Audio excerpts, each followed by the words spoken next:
Welcome back mga kaagdab. Ito na naman po ang inyong lingkod, si Mr. Destiny. At magbibigay po tayo ng pinakamainit na update po ngayon sa social media.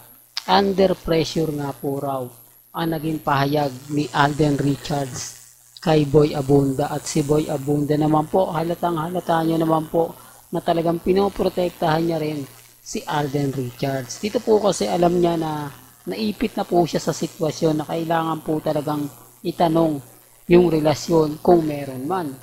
Sabi ko nga po sa inyo, hindi niyo po pwedeng sisihin yung mga taong kumbaga malapit kay Alden Richards. Gaya nga po kay Boy Abunda. Kung matatandaan nyo mga kaaldab,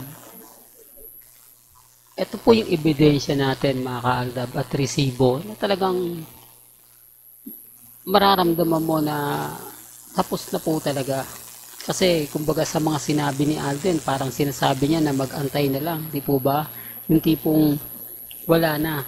Yung tipong masasabi mo na kailangan daw nila sa isa't isa na yung tipong malalim po na may parang may pinanghuhugutan. Ito yung sinasabi kong relasyon nila Catherine at ni Daniel Padilla at ni Mengay at ni Alden. Halos dalawa nga po daw sila na may pinagdadaanan. Kasi kung titignan nyo po mga kaaldab yung pahayag ni Alden Richards, sinabi ni Alden Richards, siguro po sa ngayon ayaw ko pong madaliin kung ano po yung pinagdadaanan namin dalawa. I think now she has all the time in the world. Now she been able to try new things as well for herself mga kaaldab. Ito po yung binitiwan ni Alden. Siguro po sa ngayon, hindi po ba? Kayo na po magtuloy. Ang ibig lang sabihin nito, mga kaaldab, patunay lang po ito. Common sense lang po ay papaliwanag ko lang. Ano nga po ba ang pinagdadaanan ni Alden Richards at ni Catherine? Pinagdadaanan ni Catherine ang relasyon nila ni Daniel Padilla na ayaw niya pa rin bumitiw. Iba kasi talaga may pinagsamahan. 11 years. Hindi po ba? Hindi mo po pwedeng baliwalain yan. Hindi nyo po pwedeng sabihin na madaling kalimutan yan. Oh. At kay Alden naman po, syempre kay Maine Polkerson, na hanggang ngayon, talagang hindi pa rin masasabi natin na nawawala yung mga issue. Sinasabi ko lang po ito dahil ito rin naman po ang pahayag ni Alden Richards. Ito naman po yung sinabi niya kay Boy Abunda. Kaya yung mga taong dumadaan sa channel natin, nagsasabing paasa lang po tayo, okay lang po yan. Kasi hindi naman po natin ipipilit yung mga bagay-bagay na alam po nating hindi natin kumbaga alam. Kaya nga po nandito ang channel ni Mr. Destiny para po kumbaga bigyan pansin yung mga komento po na mga tinatago po nila. Mga komento na talagang mapapaisip naman po sila kung sino nga po ba talaga ang totoong karelasyon ni Richard Polkerson Jr. Iba po kasi si Alden talaga, single siya. Pero si Richard Polkerson, di po ba? Ni wala nga pong beso-beso. Nakita nyo po ba si Daddy Bay at si Catherine dun sa premiere night? Hindi, for the record lang po. Yung issue na naman yan, Mr. Destiny. Gumagawa ka na naman ng mga issue na walang katotohanan. Gumagawa ka na naman ng mga issue na hindi naman totoo. Wala naman pong problema, hindi naman po ako namimigit. Sabi ko nga po sa inyo, may mga bagay-bagay po na mahirap nga po talagang ipaliwanag.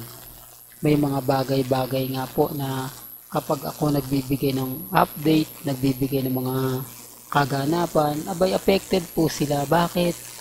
Bakit sa tingin niyo mga kaaldab, inis sila? Bakit sa tingin niyo mga kaaldab, apektado sila kapag ako yung nagbibigay at nagsasabi ng mga pahayag patungkol nga po kina Alden at kay Maine? Kasi nga po ayaw nila na nababasag sila. Ayaw po nila na kumbaga na ihigitan natin sila. Gusto po kasi nila yung magaganda, yung mga komento, gaya po ngayon trending yung Hello Love Again.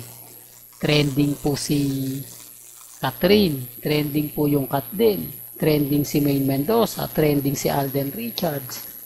Ito yung kumbaga gusto nilang ipalandakan, pero okay lang yan mga kaaldab kasi at least tapos na sa mga binitiwang salita ni Alden Richards kay Boy Abunda. Pagpapatunay lang po yan na kumbaga hayaan na lang daw natin o hayaan na lang po nila kung ano nga po ba talaga yung magaganap at mangyayari sa hinaharap.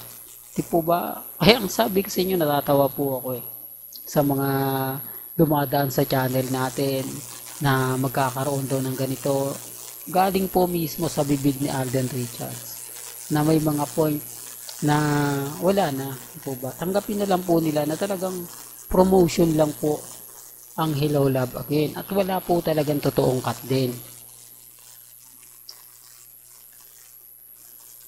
Pero syempre mga kaaldab, ayaw nilang ganyan kasi andun yung point na nakipaglaban na sila. Andun yung point na kung ano-ano na po yung mga sinasabi nila, kung ano-ano na po yung mga kinukwento nila. Pero di po ba, syempre lahat ng sasabihin mo, kinain mo na Kumbaga parang kailangan ipagpatuloy mo. Hindi, nandito na ako na kumbaga wala na yung nandito na ako sa point na bahala na, paninindigan ko na lang to.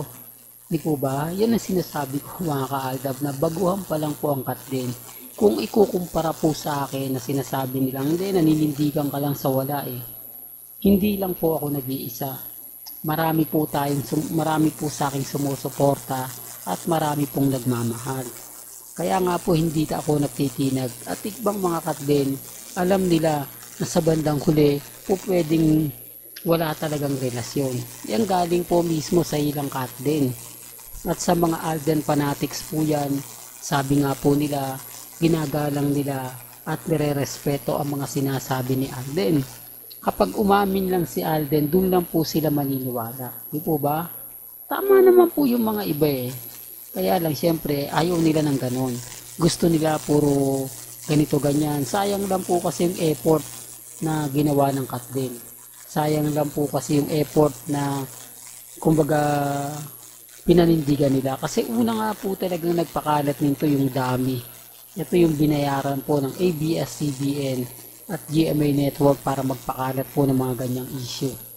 Pero sa bandang huli, mawawala na yung dami na yon. Kumbaga para lang po siya yung nagpasiklab ng kumbaga apoy sa gasolinahan. Di po ba? Andyan yung bumili ng bahay si Alden. Kung matatandaan nyo, no? May regalo kay Catherine ng Rilo, Sing Sing, kung ano-ano pa. Tapos ikakasal nga po ngayong December. Yung marami ng issue. Tapos sinuportahan pa ng mga ibang vlogger. Andyan pa yung sinabi ni Ogie Diaz na ayon daw sa kanyang source. Yan din yung sinabi ni Christopher Min, di po ba? Nila Ray Pumaloy. Kaya yung cut din talagang umusok. Di po ba? Hindi natin sila masisisi sa mga gusto nilang marinig o gusto nilang mangyari kasi naunahan na Pero ngayon nasaan po sila? Hindi po ba wala? Yan ang sinasabi ko. Sa kanila normal lang. Kasi hindi mo mababatikos ang si Ogie Diaz Hindi mo rin mababa si Christopher Min kasi sanay na po sila. Real talk mga kaaldab. Ngayon, tapos na yung movie, tapos na yung promotion, ano na po yung mangyayari? Yan ang abangan sa susunod na kabanata. Di po ba? Hanggang dito na lang po ang ating latest updates. Kaya kung gusto nyo pa po ng pinaka-latest at sariwang update, abay tumutok lang po kayo dito po sa channel ni Mr. Destiny para updated kayo sa mga latest at sa mga bagong video po na ilalabas po natin maya-maya lang. Kaya kung bago ka lang sa channel na to at isa kang true-blooded Aldab Nation na nagmamahal kina Mengge at Isoy, tama po ang channel na pinuntahan mo. Kaya consider na po kitang bagong subscriber. At huwag mong kalimutang i-share ang mga video po natin sa mga mami, sa mga titas, at sa mga senior. Hanggang sa muli, salamat po sa panonood at pakikinig.